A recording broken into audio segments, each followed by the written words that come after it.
Hello, and welcome to the Art of Living Well podcast. I'm Stephanie May Potter, and I'm here with my co-host, Marnie Dotches-Marmette.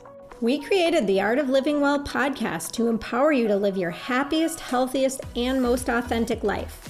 Each week, we will bring you inspiring and motivating conversations covering health and wellness topics, including fitness, mindset, food, travel, product reviews, and strategies from a variety of experts, including our own bank of knowledge. We are excited to educate, motivate, and inspire you to change the way you perceive health and discover your art of living well. Get ready to feel inspired.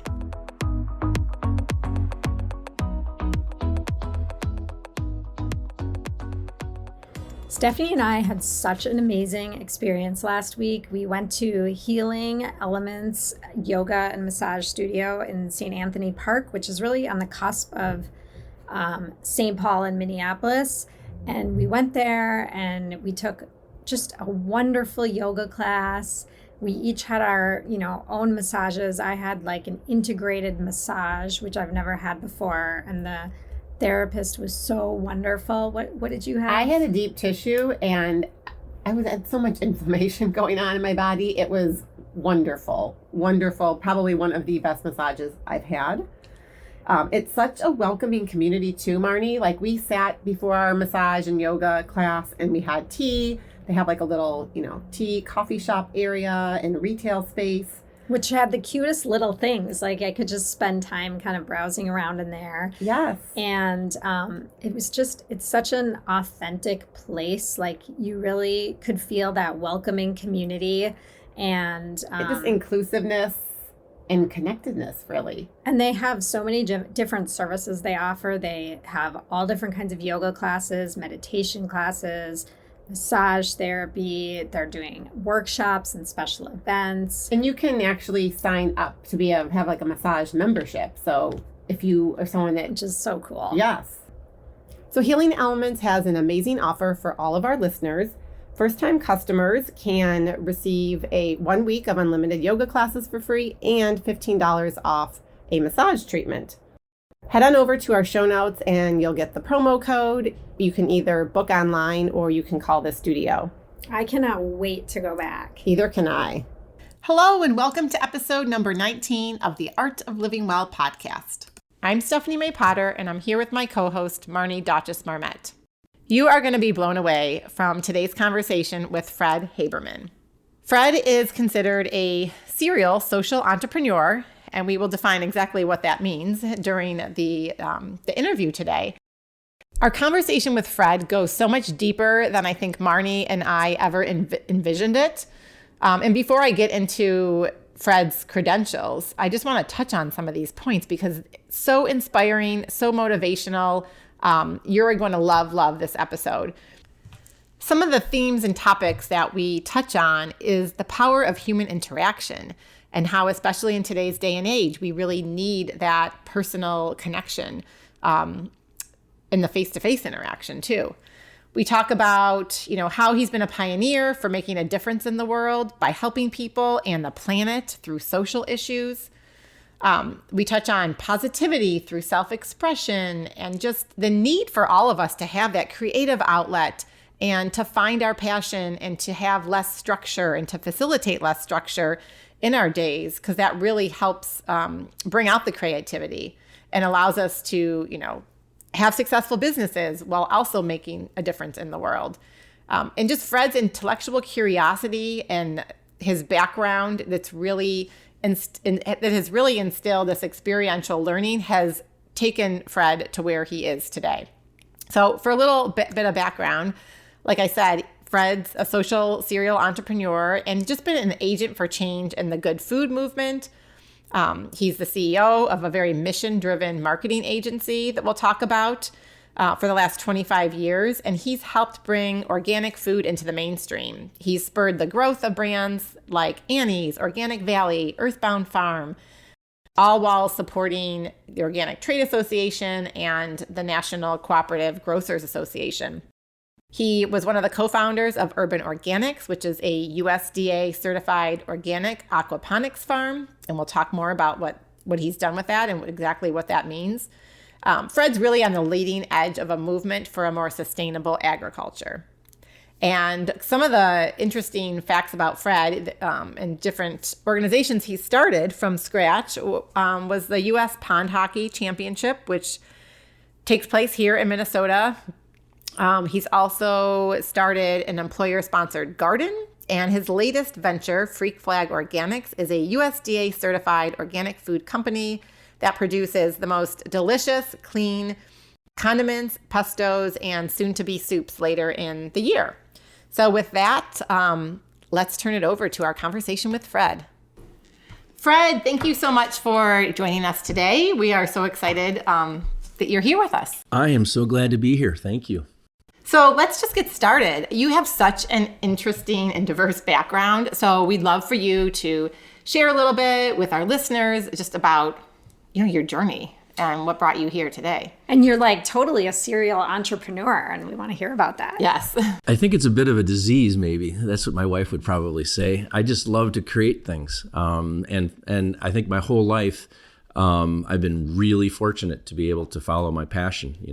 Even at the University of Wisconsin-Madison, I basically just took classes I was interested in, from art history to music to English. And then that liberal arts passionate approach took me to some really interesting places, to adventure travel and starting a business with my wife in Kazakhstan, to starting an adventure travel company and taking people to Nepal, all the way then to really identifying a deep, deep passion for good food. And so really about 30 years ago, I started learning a lot about organic food and all of the positive attributes that organics provides both the planet and people. And so we started a company called Haberman, very original name, with the mission of telling the stories of pioneers who are making a difference in the world. And I think that's really where this idea of social entrepreneurship started to bloom, was this idea of how can we make a living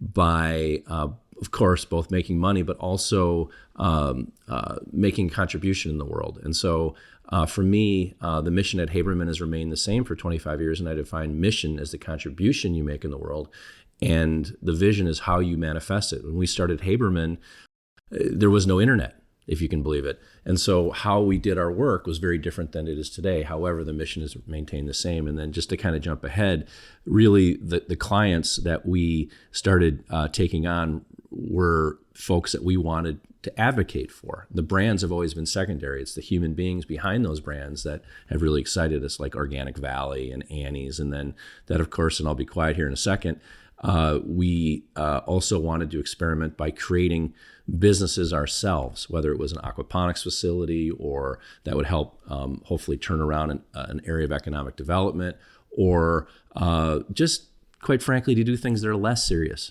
like creating the U.S. Pond Hockey Championships, where people can just go out and play and be kids and not have coaches watching them, and also have an avenue for adults to celebrate their youth with other youthful 50-year-olds. Wow. There's a lot. I have so many questions. I know. I don't even know where to start.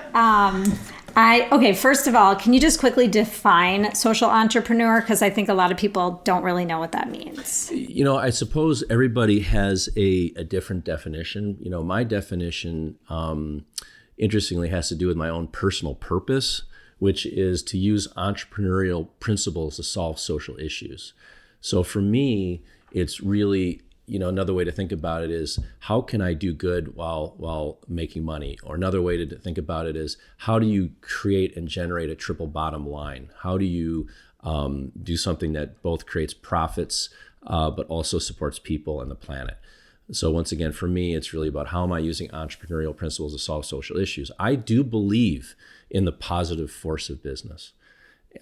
Certainly, of course, it always comes at the hands of good people. But for me, organic has been that. But also, how can we feed people, and how can we create greater awareness for good food, bad food, moderation, these types of things. So that's fantastic and so inspirational. Going back to all the things you mentioned, you mentioned you were in Kazakhstan, which is so unique, right? And you said something about how an experience there sparked your kind of quest for being more organic, healthier. Can you talk a little bit about that? And there's so many aspects of that experience that sparked so many different things. But the one I think you're referring to was something we were talking about before we went on the air across the world, which is my wife and I were in this very remote part of the Tian Shan mountain range in on the border of China and the former Soviet Union. And, we were days away from any city.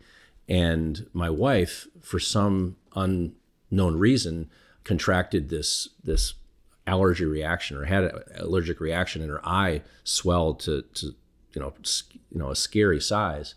And immediately, the people we were with, natives of the area, immediately went about collecting various flowers and herbs. It was the early spring, and the flowers, by the way, were just absolutely gorgeous. And quite frankly, wild horses would go through our campsite. I mean, this was a very remote part of the world.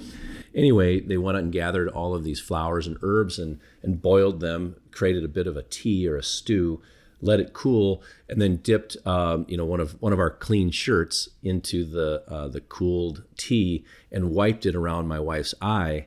And lo and behold, magically, within about 40 minutes, the swelling went down. And it really, at a young age, I was about 26, was one of those experiences that said, we really need to begin cultivating our understanding of plants, understanding the healing powers that exist in these wonderful, wonderful plants that, of course, are grown all over the world. And, transport to today and the last 10 years, 15 years, we've worked with companies like Traditional Medicinals, a tea company, and other advocates for this idea of plant power. You had mentioned earlier homeopathy. Now, homeopathy absolutely has a place, this idea of using what we would call alternative medicine, although if you ask somebody hundreds of years ago, they would just say that's medicine. If you went to other parts of the world where they don't have institutionalized medicine like we have here, which is called allopathic medicine, you would see that indeed there's a much deeper knowledge of how to use these plants. And of course, I'm not, you can't just use homeopathy, I would say, in today's society as the only way to take care of yourself. I mean, quite frankly, if without modern medicine, because my wife had a very tough birth experience, if we just used homeopathy, she wouldn't be here today. So you have to make decisions around, what is best for you. But there's no doubt that we tend to default first and foremost on asking ourselves, is there an opportunity to use plants and to use homeopathy? Yeah. And even just thinking about the diverse range of your experiences and all these businesses that you created, was there something even growing up or in your youth that you think sparked that desire and that passion that you've had? I think my parents were, pretty powerful figures in my life. My mom started the first integrated nursery school in Milwaukee. And so she had she's kind of a you can do anything kind of attitude. And at the same time, she would kind of push me out to do different things. So she pushed me to be an exchange student in my junior year in high school. And she pushed me to go to this camp, which was probably one of the most powerful experiences of my life, this camp called Camp Manitowish, where I started to really learn the power of experiential learning. Mm-hmm. This idea of, hey, I've never been in a canoe. I'm about to go on a 3-week canoe trip with people that I don't know. How am I going to get along, and how am I going to survive with these people? And, once again, transition a few years later, where indeed I'm now leading the trip, and I have these 11-year-old kids who are I'm responsible for. It started to cultivate this idea that you can do anything within reason. I'm not going to end up playing for the Lakers ever, not even close. But it does give you this thinking that because you just went on this long canoe trip and accomplish something with maybe 4 people you liked and 1 person you didn't really like, but you got along and you went over these massively long portages that you could do anything.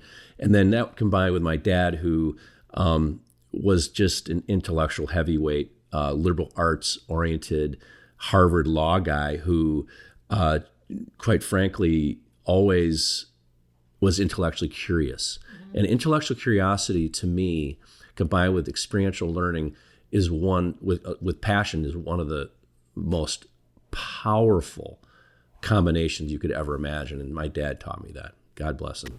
That's awesome. It sounds like you had amazing role models as parents and just experiences. And when I'm listening to you talk about the canoe trip, that makes me think of, you mentioned that you led trips to Nepal. Yeah. In what capacity was that? So after Kazakhstan, my wife and I traveled eastward around the world and spent time. We went through Karachi, Pakistan, and ended up in Kathmandu for a month, and then went for a month into the remote areas of Nepal, and then New Zealand and some other locations around the world. We came back to the United States and did a lot of executive coaching, organizational development work, but used the wilderness as a means for helping, once again, this experiential learning, a means of teaching. And we would take people to remote parts of Canada. My wife had just led a 600-mile canoe trip, 50 days up to the Arctic Circle, and we thought, well, let's take people to Nepal as well. But it was always about remote wilderness. So you had to depend upon yourself or the group of people rather that you're with. And so that was, we took people back for a month. And for me, it was always, well, if you're going to go to Nepal, you got to go to remote places, and you got to go where you can have both a very, very powerful remote experience, but also a very, very powerful cultural experience. So that was how we got back to Nepal.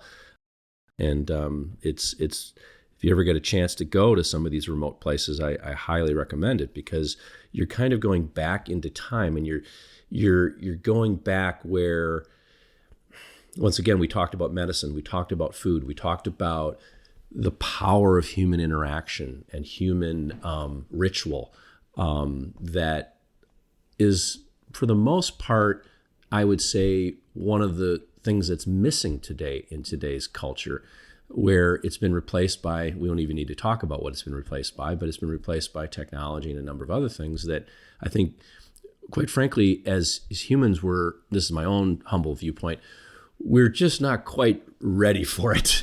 It happens so fast that you're kind of, the soulful and human connections that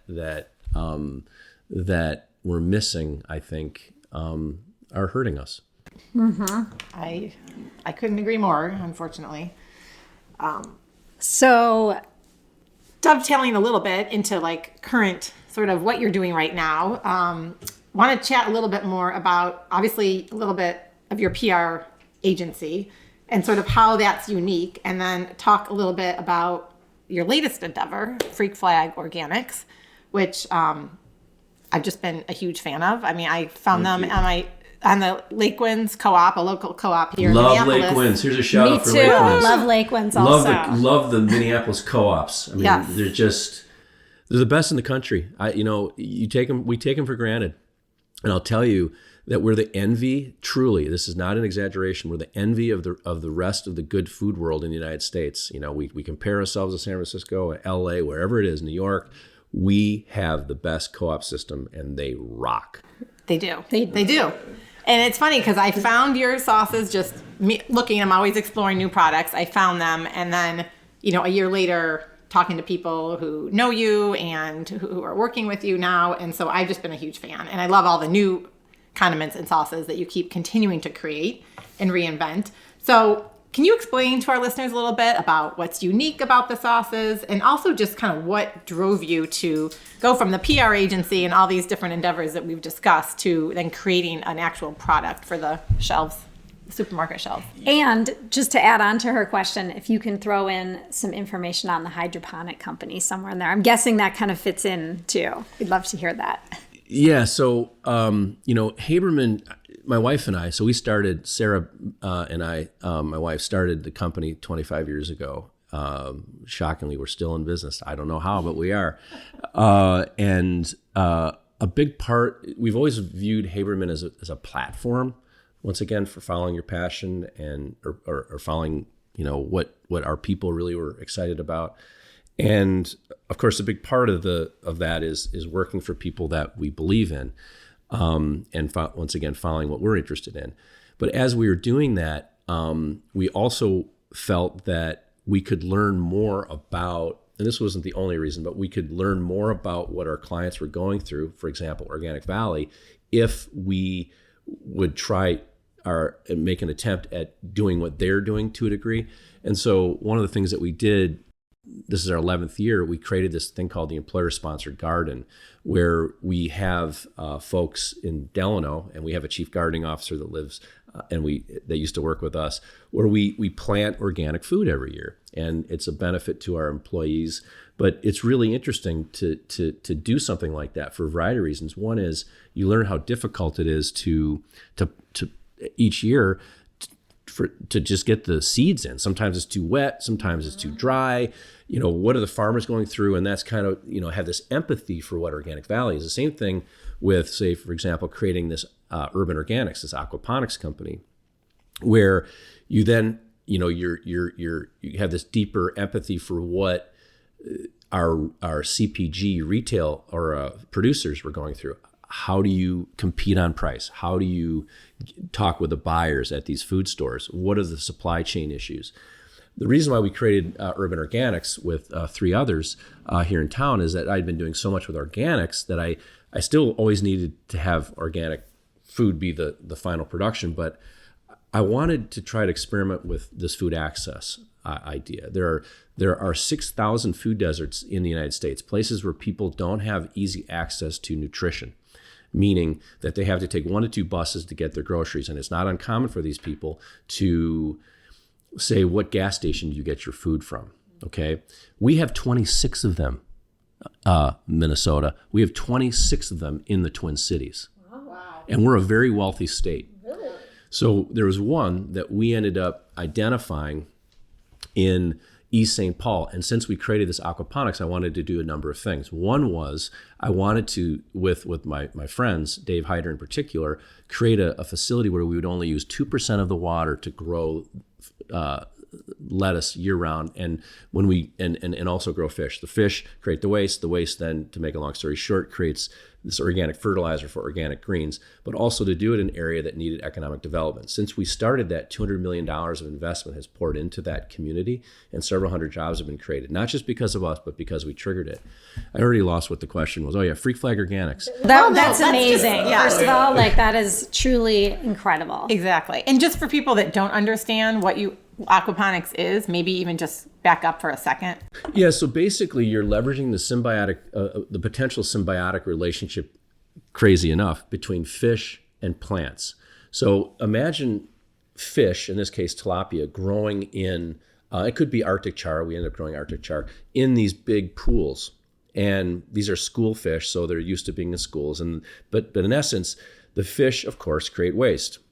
The waste is filtered through a system that then takes out all the solids, but then you still have these powerful organic nutrients in the water that then is pumped through these imagine basically a stream, so to speak, in these containers, where the plants are floating in the containers, but the roots of those plants are touching the nutrients that then allow it to grow. Of course, you have, interestingly, artificial sunlight, LED lights that are in an indoor setting that are growing those greens. And we have hydroponics. This is aquaponics. Aquaponics is, once again, fish and plants. Hydroponics is just using water and sunlight and fertilizer, so to speak, to grow those plants. We have facilities like that. For example, Bushel Boy here in town is doing that with tomatoes. They're a client of Haberman's, and they're able to provide those fresh vegetables, in this case tomatoes. Why would you do something like this? Well, we're still a few iterations away. I kind of view it as, okay, You knew 30 years ago that something was going to happen with these computer circuit boards. You knew something was that we didn't know was going to end up being a phone and in our pocket, and that it would be connected to the internet. But you did know that something powerful was going to happen with these circuit boards. The same thing is happening with aquaponics and hydroponics. So the larger vision with aquaponics is to imagine what continent's going to be the most populated continent in the world in 20, 25 years is going to be Africa. There are parts of Africa, of course, and it's not just Africa, it's everywhere, where you don't have a lot of water, but you have lots of sunlight. So imagine, but you also have, people that desperately need nutrition and protein. Fish is probably one of the most efficient proteins there is. 1 pound that goes into a fish eating generates 1 pound of flesh on a fish versus cows. I always forget the number. It's like 4, 8, 12, something like that of pounds goes into 1 pound. So it's very, very efficient. It's also, quote, better for the environment. I do eat meat.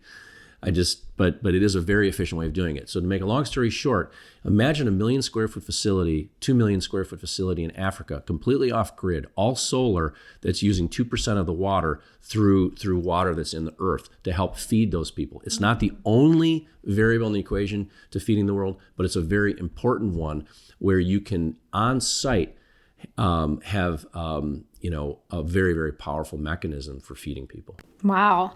So is your current, are you still part of Urban Organic? We're not. We sold it to Pentair, and it's unfortunately it's no longer with us. However, the learnings are absolutely tremendous, and I think it spurred many, many other aquaponic facilities around the world. So we would go to conferences, and I still talk to people around the world, and there's a massive one going into production in Florida. They're popping up all over the world. But as I mentioned, that one facility, has gotten us that much closer to having more and more of these. Imagine if you live on an island. There are people in Hawaii that are doing this. There are people in Singapore that are doing this. There are people all over, and people like Bushel Boy are perfecting it. And you're going to see more and more of this. No, it's amazing. It's amazing to think about that. You have to take the long-term view on it, yes, because it's kind of like that circuit board analogy. You got to view it as an iterative process. But to get back to Freak Flag Organics and some of these other companies, many of our companies, with Haberman, would end up being purchased, like Annie's. And Nyman Ranch and Earthbound Farms, and so we thought, well, let's put our hand at developing a CPG company, and doing it hopefully with the requisite DNA that we want to see. Mm-hmm. And once again, what's one of my passions is trying to do things that are creative. And I think I mentioned before we got on that one of my favorite movies is The School of Rock. Interestingly, one of my favorite ages is 10 and 11. I have an 11-year-old you can and one of the reasons for that is that they have imagination. I agree with Einstein that imagination is more important than knowledge. And I believe that today, more than anything, it's important for people to step into their passions, to be themselves. And I think that there's true joy when you create things. And I think that every day, if you're lucky enough, you get to cook something. You have an opportunity to create something wonderful and beautiful and all your own. And interestingly, that there's real vulnerability and fear when you host Thanksgiving for the first time, and you're worried about this dish and that dish, and is it going to be good enough? But then again, you're going to mix it. You're going to take it a little bit, your way. You might add a little more garlic, or you might add a little, And when it happens, some beautiful, you feel better about yourself, and you're inspiring somebody else, I hope. And I kind of see the same thing, like when a 9-year-old sees, I can't help it, Mom. I got to go and sing. I need to go and do this. And to me, when that happens, and they step forward, and you're all amazed, they're happier and you're happier. And so the mission of Freak Flag is to inspire self-expression for better human understanding and connection. Because when we do and create acts like that, good things happen. And the products themselves are inspired by international travel, but also hopefully provide new flavors and different ways at going about, or inspiring, I hope, creativity in the kitchen. I love that. And it's funny because that's something I actually talk with clients about all the time. They fill out a little assessment and they rank their creativity. And so many women and moms say, "Oh, I'm not creative." And then we start talking about cooking, and they actually are able to increase that satisfaction of their overall creativity in life by getting back into the kitchen and cooking and doing exactly what you said. So, and I think that does really help benefit your overall health and happiness too. Yay. And I love the name. It's like you're waving your freak flag, right? Yep. I mean, your individuality. Freak sometimes has a negative connotation. So I decided, why not? Let's define it. Let's create our own definition. I create my own words all the time. So we define freak as one who emits positivity through self-expression. Oh, I love that. Love that. I know. I saw that on your website. So I'm all about, like, for me, it's my favorite role model, and has been, because I'm almost 54. And so I was a bullseye for growing up with Mr. Rogers. I was 3 when he came out, and I really truly have been saying this way before these documentaries, because he was such an important part of my life, and quite frankly, many people that are around my age.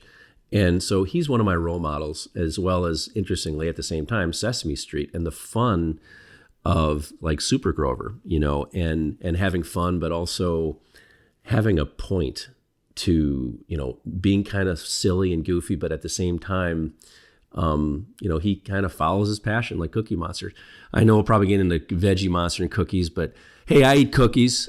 Let's have moderation. Exactly. But Mr. Rogers, as dorky, and people like to make fun of it, it was always about, hey, you're special. Let's support that. And we need to do that, because of all this crappy cyberbullying and all this BS that I can't stand.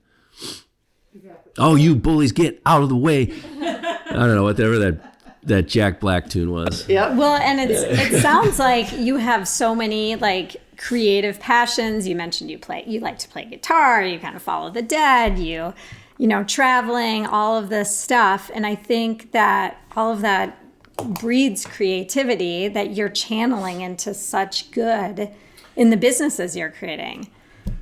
I love playing music. It's to me, the Grateful Dead, and lots of musicians. One of the reasons I love the Dead so much is that it was, I'm a big improv person. So they're going up there and playing, they're a live music band. So, and there are many lessons from the Grateful Dead. One is to step into that unknown and that fear of maybe playing something a different way, or trying a song that you've never done before in front of people. While at the same time, they were way, way ahead by allowing people to tape their concerts.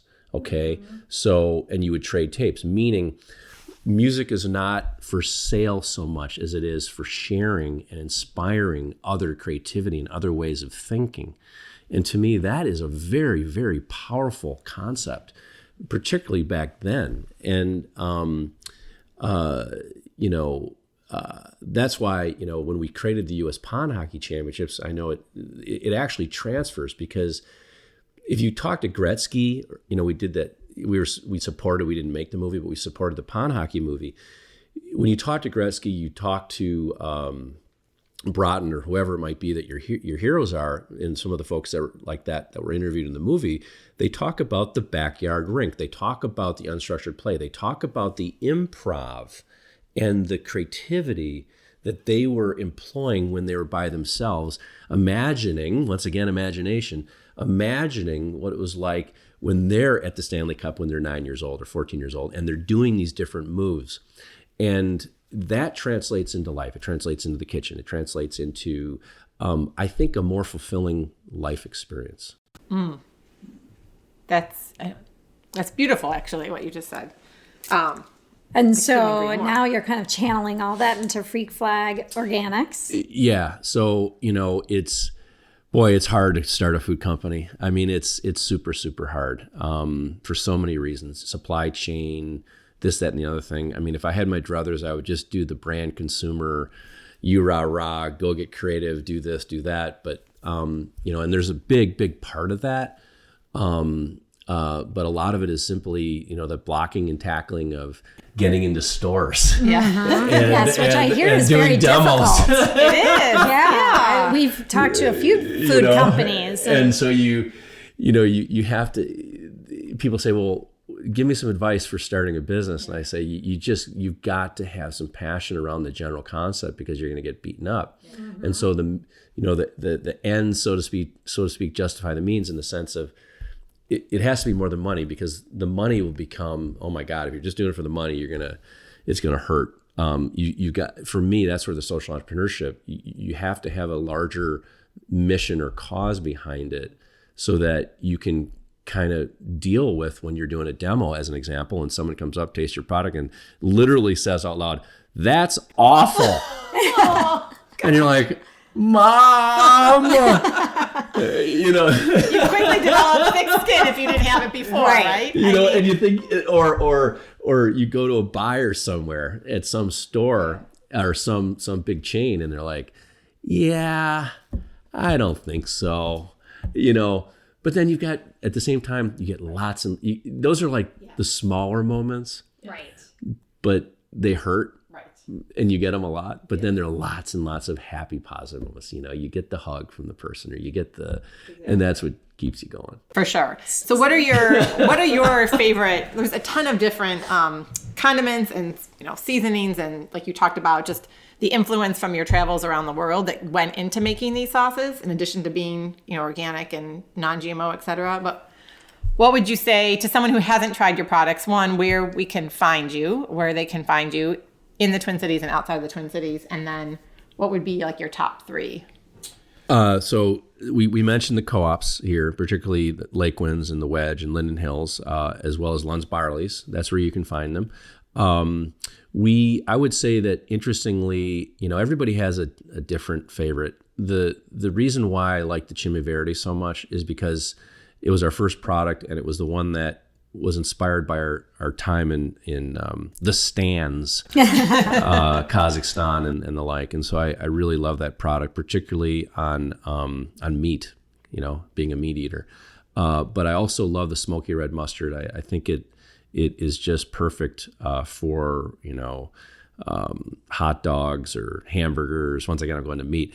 But then, quite frankly, I love the kale pesto. The kale pesto. That's my favorite. That's been my favorite. Kale pesto just crushes it because it's the number one seller, and it's vegan, and it's a different twist on what pestos are. We tend to grow up. By the way, I love original pestos. I mean, I'm a basil freak, so I love it. But I like the idea of having a whole line of vegan pestos that don't have cheese in them, but yet that are rich with flavor. And so we have these 3 pestos that are just going to be, well, actually we have a line of 6, but this kale pesto, and the one that's about to come out is not in the stores yet, is, I don't know, it might surpass the kale pesto. Certainly on the flavor is this red bell pepper pesto. I can't wait. That sounds delicious. And then the tomato pesto does well. So that's too much time. And then we have this line of soups that will be coming out in the fall. So oh wow. So we try to continue to look at categories that we think might be ripe for some new flavors. Yes. And so for us, it's we're going to be focusing more on organic and good flavor more than anything, hopefully as a platform for our creativity, but also it's all the products are good enough to eat on its own. Exactly. I was going to say, even with the smoky mustard, if you don't eat meat, I've just dipped it with crackers. I mean, you could. There's other uses for all of these condiments. I'm sure. Everyone, I just want to. I'm not a meat eater. She's looking at me. Everyone at the office is probably like, I can't believe he's talking about meat so much, because a lot of our folks do not use the products with meat. Particularly the pestos and the dipping, and it's great, well, the green sauce, I can't remember what it's called, but the green one. Chimay Verde. Yeah, That one I used in my slow cooker with chicken, actually. God, And That's what I it was did. and it was the easiest thing. Like, you The dump it easiest in, dinner. you turn it on, and had so much flavor. Yes. It was Did you delicious. say Instapot? I used my Instant I Pot. used a slow cooker, but I you can. love slow pot. Yeah. Instapots. I mean, Yeah. it is like the best. Yeah. In the curry mole, you can do that with also. Oh, I think with I chicken tried that one too. in the Yes. Instant Pot. Yep. And it's so easy for anyone who's out there who's pressed for time, who needs to feed a Yeah. family. You just. I do it all the time. I mean, I I'll literally throw some chicken in with some of the sauce, and then veggie on the side, and you're kind of whatever else you want. it's fantastic. I mean, if you're speaking Minnesotan.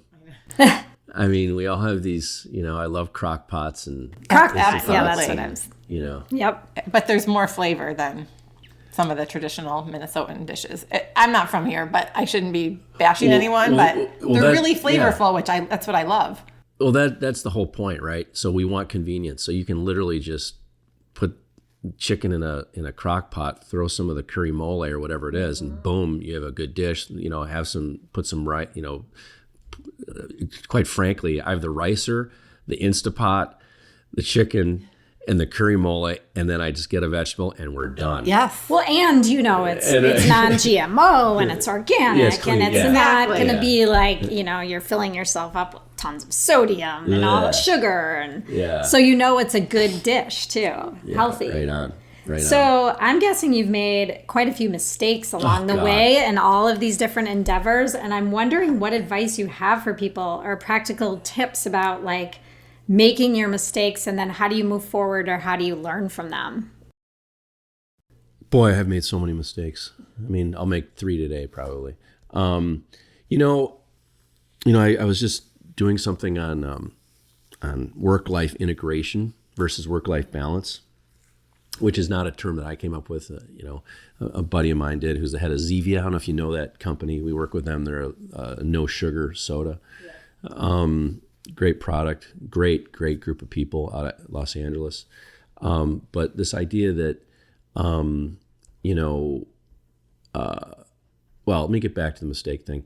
So here's an interesting thing. So my dad died last March. It's been really, really hard. And so I've been seeing a therapist every week when I've been in town anyway, for the last year. And we spent about 4 to 6 months talking about my dad, and now we're talking about me.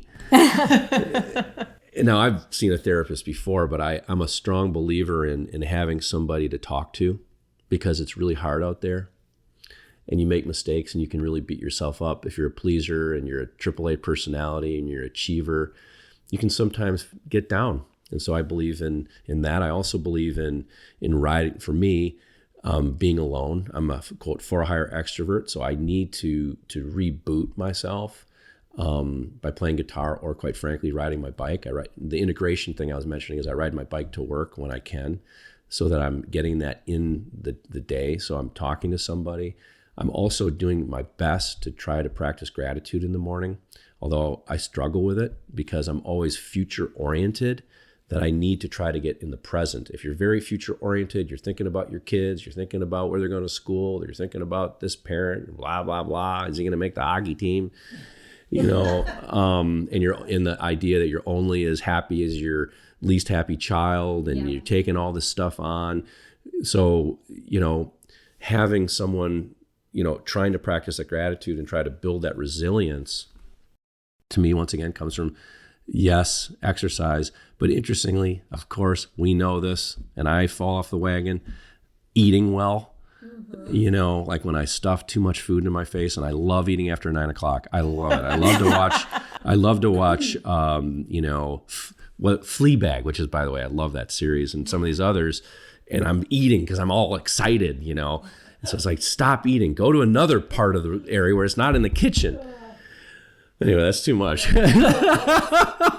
That's, great advice. Take your own advice or not. Marty and I give that out all the time. Yeah, I'm great at giving advice. Yeah, exactly. Sometimes it's a little harder to take it, let me tell you. All right. So I think as we wrap up, there's been as far as like the advice and the insight that you've given to our listeners, it's just been amazing. I think so many people are going to take away a lot from this discussion. But one final question that we ask all of our guests is what does the art of living well mean to you? Interestingly, the art of living well for me, perfectly when I'm in the flow is when I'm interestingly in the moment, and I've been working out, riding my bike or playing hockey or whatever, 3+ days a week. I've had a handle on quite frankly for me, eating moderately, eating even though I'm not gluten intolerant. I'm eating things that don't make my tummy hurt as much. I'm drinking less because then I'm not just going crazy on the weekend. So it's a more of a, as usual, the cliche, the moderation, the working out, but also I'm in that moment of gratitude that I'm in a practice of meditation, in the morning for 15 minutes of just saying what I'm thankful for, and then reminding myself before I go to bed to do that. And I'm in that zone. That's beautiful. I love that. Yes. This has been so much fun having you on the podcast. You've given us so much inspiration and so much to think about. I feel like we could have you back again, having a whole other conversation. Well, you're inspiring. I like what I like the mission and vision and the messages that you're sharing in the world. They're very, very important. And the guests that you've had, and I wish you all the success in the world, because these are good topics. Thank you so much. So Stephanie, people keep asking me, and I think you get the same question, like, what's a great protein powder to use? And there's so many protein powders on the market, and they're overwhelming, right? Trying to figure out what's good, what's not good. We both love the DNS powder, which is a daily nutritional support. From Equilibrium Nutrition. And Marnie, you're the one that turned me on to it probably a year ago now. I've been converted from a lot of the other protein powders that I was using that you would pick up at the store. Nothing against any of those other products, but what we love about this is it's a complete multivitamin. So you can't even really say it's a protein powder, but there is a clean plant-based source of protein that's all non-GMO, third-party verified for heavy metals. And for those of you that don't know what third-party verified means, that means a third party is coming in, looking at the ingredients that are listed and actually verifying that what's in this container is really in the container. Right. And that's super important because a lot of protein powders on the market are not verified, and they're putting in fillers and all kinds of stuff. Exactly. So I love this because you don't need a multivitamin. And honestly, in addition to having an excess of probably your daily recommended allowance for the vitamins and minerals, there's ingredients in here that help just support gut health, right? And it's 15 grams of a vegan protein. It's pretty low sugar, and it tastes really good. Tastes really good. Comes in chocolate and vanilla. And kids can use it too. You would just reduce their dosage. Yep. My 2 daughters have a scoop every day in their smoothie. Right. It's nut-free, dairy-free, soy-free, gluten-free, non-GMO. It's the cleanest and most complete nutritional support and protein powder that Marnie and I have found. And we've both done a lot of research on our own and have gone through many different protein powders that we've used over the years. So if you're interested in purchasing the protein powder, you can head over to our website, theartoflivingwell.us/products, and check it out. Yep, and message us if you have any questions. Thank you so much for listening to the Art of Living Well podcast. We are so grateful that you joined us today. If you enjoyed this episode, please share it with a friend or anyone else you think may benefit from this information. We'd love for you to subscribe to our podcast, leave us a review, and tag the Art of Living Well podcast on social media. If you want more inspiration in between episodes, you can find us on social media at theartofliving_well on Instagram and Facebook, where we will share snippets from our daily lives and our journey to living well.